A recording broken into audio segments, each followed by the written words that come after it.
Good morning. Listen, did you have thoughts about trying to get into the rental car game? You might have saw TikTok, you might have saw, social media, some posts where they was talking about, man, you could make over 240K a year with old beater cars. Listen, you already know your boy, Sergeant Sales, Kareem Lewis, your trusted Houston Realtor, will always have the secret sauce for you. So if you was thinking about getting into the rental car game, you found the right video. So get your popcorn, get your notes. Let's get ready and let's go over it. Like always, go ahead and make sure you like, subscribe, follow, help me, help you, help us, right? So let's get into it. Rental car game, right? The rental car game. I know you've been hearing so much, man. I just seen another video this morning where a guy was talking about, man, this Ford Fusion. And in the video, it showed, he was going over like a Ford Fusion, 2014 Ford Fusion, and was saying how this car made him over 240K in a year, right? So of course I went straight to the comment section because I'm sitting there like, listen, there's no way this one car did it. And I know it was other people that felt like me. And of course they hit him up in the comment section. And of course his rebuttal was, well, if you read the caption said I had a fleet of them. But, like somebody pointed out, but your video was saying off of this car I made. So it's like you're implying one car. And most people, that's, if you money hungry, you just looking for an opportunity, a way to get out the trap. Maybe you got a job, a dead end job where you trying to, you know, upgrade your life. You just trying to find something, especially as we get close to the 2026 new year, new me. You're trying to find new ways to upgrade yourself because you don't want to repeat the same mumbo jumbo from 2025. So people scroll just like you probably scroll. That's how you found this video, right? And you're trying to find ways out the matrix, different ideas, business ideas, something that you can do that doesn't cost a lot of money. And others will say, well, Kareem, you're the trusted Houston realtor, but real estate costs a lot of money. It take a lot of money to get into real estate investment. No, it don't. Go look at my videos. I done told you the secret sauce. But, people will say, man, there got to be other ways besides real estate to make money. So I say, you know what? Let me talk about something that I know about because I've done it before. Like I said, I know a little about a lot because I do a lot, right? I'm a serial entrepreneur. I've been at it since my old school Navy Army game days, so I got a little knowledge about everything. So let me break down this because I see so many people tune in for those videos. People ask me sometimes what's different ways besides just real estate to make money that, you can get started in the business. So let's talk about facts in the fiction of it, right? So in that video, as the guy was talking about the Ford Fusion, did he make a 240K off of that one car? No, false. That's cap. You already know you need multiple cars. Now, is it as easy as some of the videos say where they say, you go to an auto auction or you go to Facebook Marketplace, you buy a car under 5,000, you list it on Turo or you list it on Facebook Marketplace or some of the Facebook groups or some of the other places, and advertise. You got cars for rent, people that's coming into the city because like here in Houston, people constantly coming. So maybe they don't want to rent cars from Hertz or maybe they just can't, right? So you're giving a service to people that normally can't, right? Or if you got people that drive for like Uber, DoorDash, whatever, maybe they don't even have a car. So in a situation where I could rent a car on a low and not that many problems and I could rent it on days or weeks, medical carrier, things like that. I don't want to put all those mileage on my car. I don't want to put that stuff in my car. You know what I mean? Because my family, health, all that good stuff. So this is where the market comes in at, right? So again, they say you buy your 5,000 or less car. You clean it up, you put it online, and you just sit back and get the money, right? It's half truths, right? Because they're not telling the full truths. Of course, they telling you the stuff that it sound good, right? Because it's going to make you hit that button, hit the likes, hit the subscribes, or order they program for like $20,000, 5,000, whatever they selling it for, right? Because that's the whole point, to deal with your emotions, right? But the truth behind it, the rental car game, or just buying and flipping cars, right? Because that concept has been around for ages. Like I remember it was a guy, I'm not going to say his name, but it was a program. It was called Motor Millions, right? Where instead of renting, he was just saying how you can buy a car for cheap, find out the price with the Kelly Blue Book, and some of these other things that you can use to price cars. And then, you know, you sell them on the open market or whatever, and you make your money like that, flipping cars, right? And I guess in today's time, now with all these apps, rental apps and things like that, you got a way to expand it. So instead of me just selling something where that's active money, right? And you always got to buy a car, clean a car, sell a car to actively make money to gain passive income. Now I can take that same car and instead of selling it, I can rent it out and I can make weekly, monthly money, right? And so, again, it's a concept that's been around for the longest. And I'm not going to tell you that's cap, but just you have to be real with expectations. For example, any car that you can buy from somebody under 5 grand, right? Especially when you talk about like a Ford Fusion, a Hyundai Sonata, all these other, cheaper cars. You already know if it's cheaper, if it's older, you're gonna have older car problems.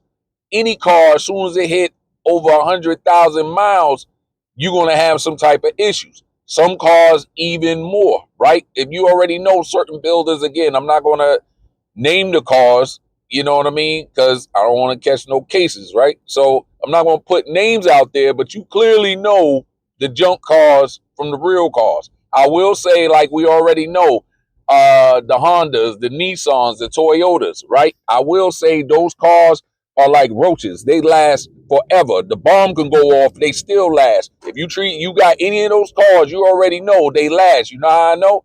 Because if you see a 20-year-old Nissan, a 20-year-old Toyota Camry still driving around today, them Al Bundy specials where the mileage is probably going to hit 9999999 and roll over, something like that.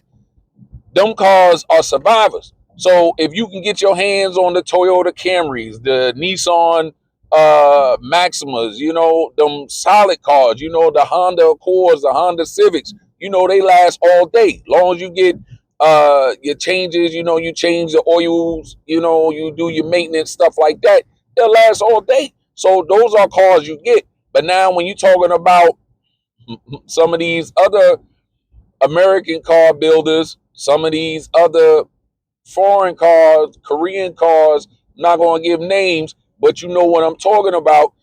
I don't know if they're going to last like that. You already know that's cap.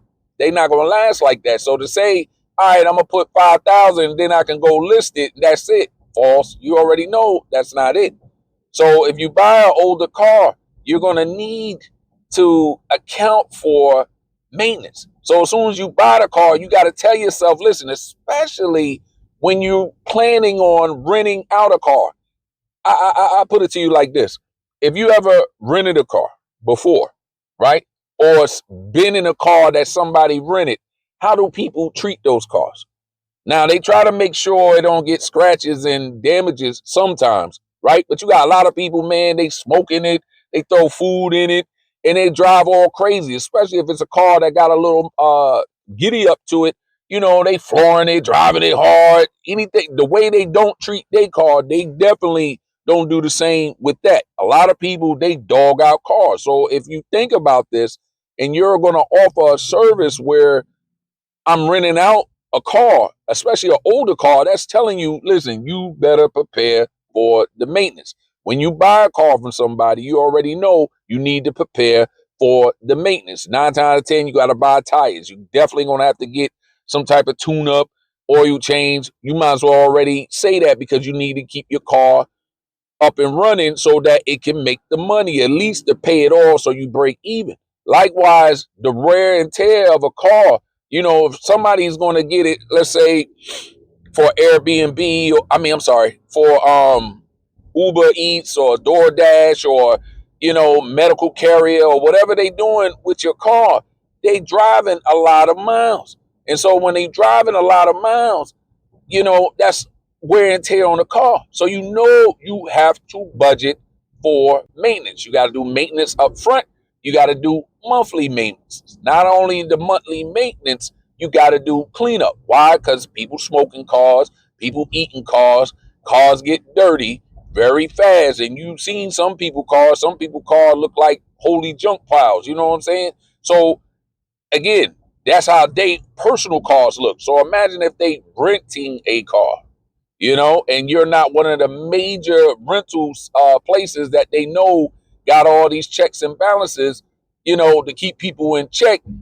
you know you got to prepare for these things. So it's don't just go into it thinking, okay, I get 5,000, that's it, I'm gonna make a lot of money. So now we already talk about maintenance, right? You get the car.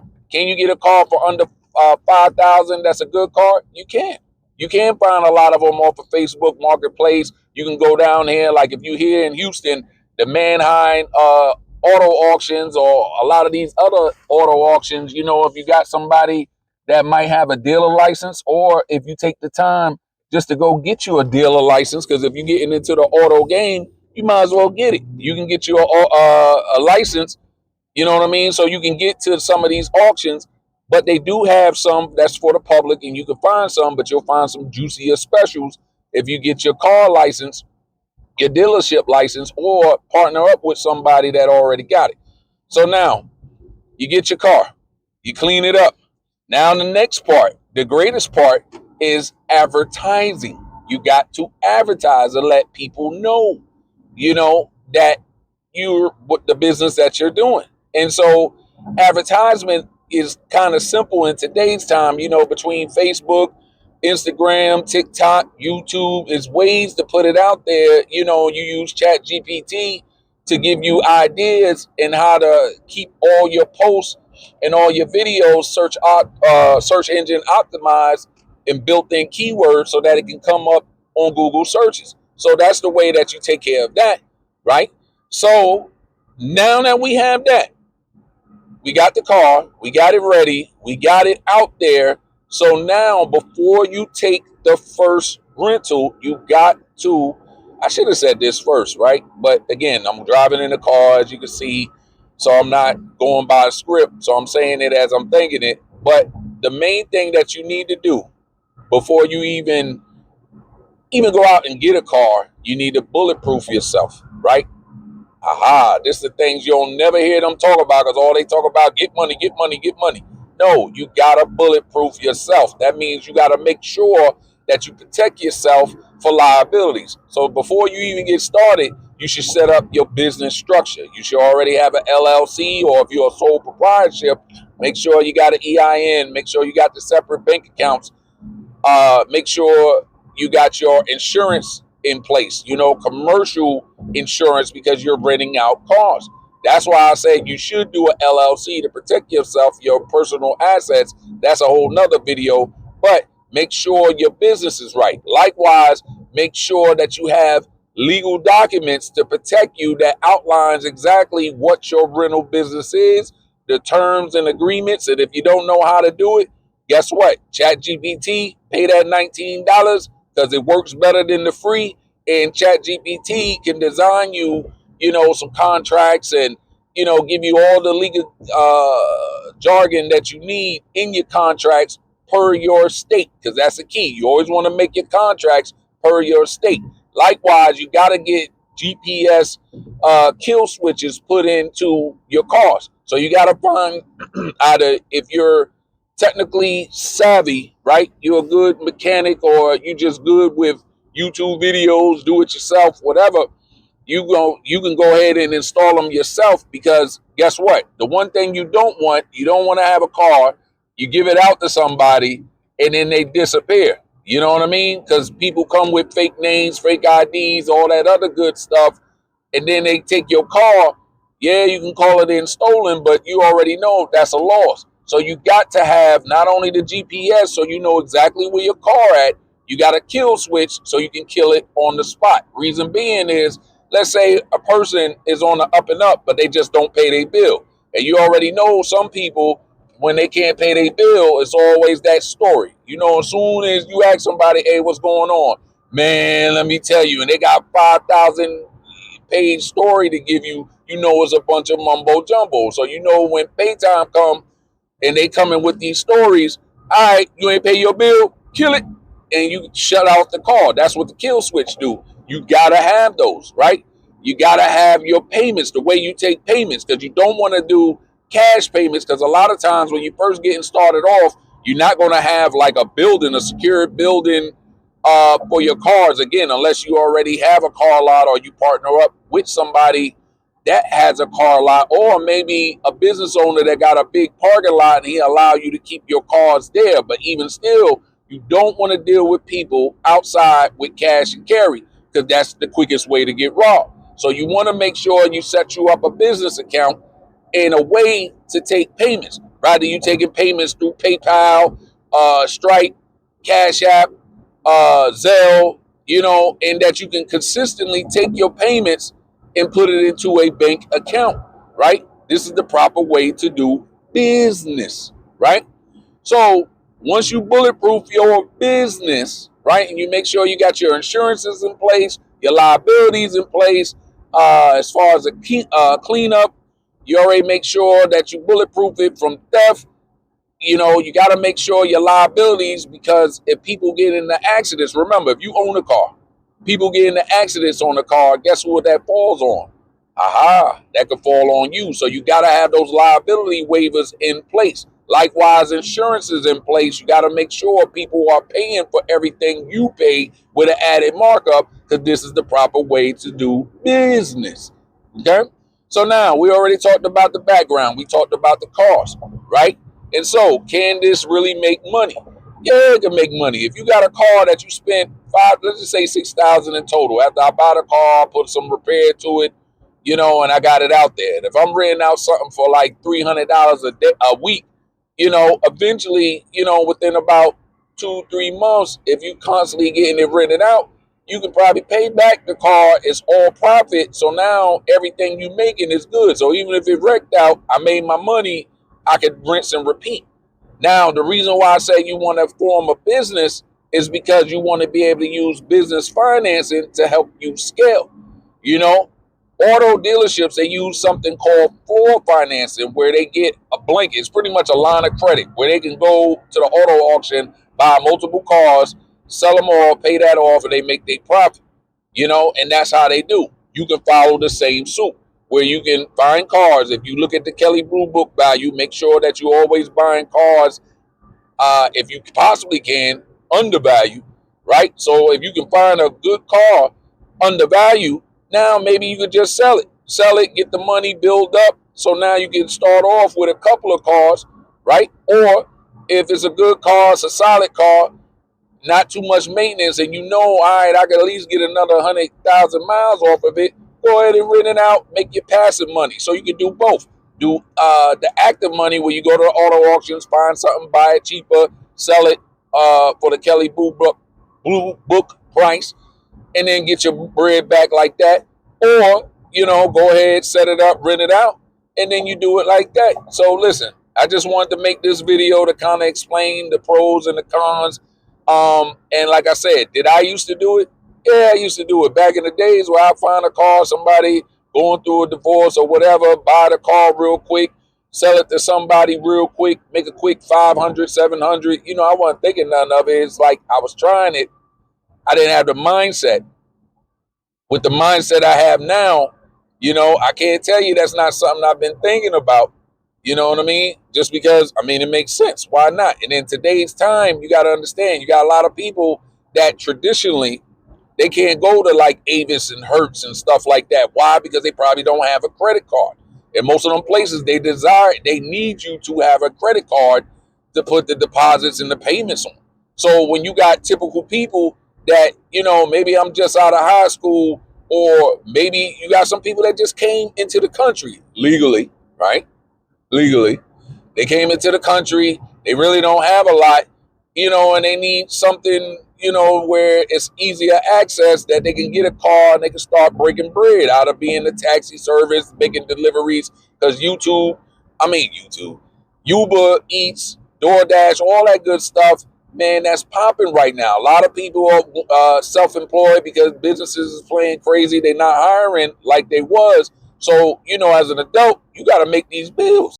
So I gotta go out there and go get it. So if I could take somebody give me a shot, man, that I don't need a credit card. Listen, all I need about $300. I give you $100 deposit, and I can get a car. And in a week, I'm making about 800, so I can pay for the car, pay for my deposit, and I'm Gucci. I'm eating. You know what I mean? That's a win. That's a win for them. It's a win for you because you're getting the constant rentals. You know what I mean? So listen. Kareem Lewis, I always try to give you videos that you need. So if you see one of these gurus, shmurus talking about something, hit me up. Just drop it in the comments or drop it in my DM. Say, hey, Sergeant Sales, go ahead and make a video about such and such because I'm trying to learn it. And let me give you the secret sauce, you know what I'm saying, so you can stay the boss in what you do. So again, this is Kareem Lewis saying, keep your head up. Let's get ready for 2006. 2026 is about to be a prosperous year. I believe everybody on the sound of this is about to get money, right? I believe that, you know, and it's my mission to keep sending out the right messages, the right information, the right motivation to get you ready and set up to do just that. So listen, cold day, because you see me in my coat. Usually I'm in t-shirts, seem like it's hot. It's cold down here in Houston today, baby. I'm feeling like I'm back home. Not really, because we ain't got snow, but it's all gravy anyway. So listen, Kareem Lewis, your trusted Houston realtor, the one that always keeps it real with you, aka Sergeant Sales, signing out to the next one. God bless you. Love you guys.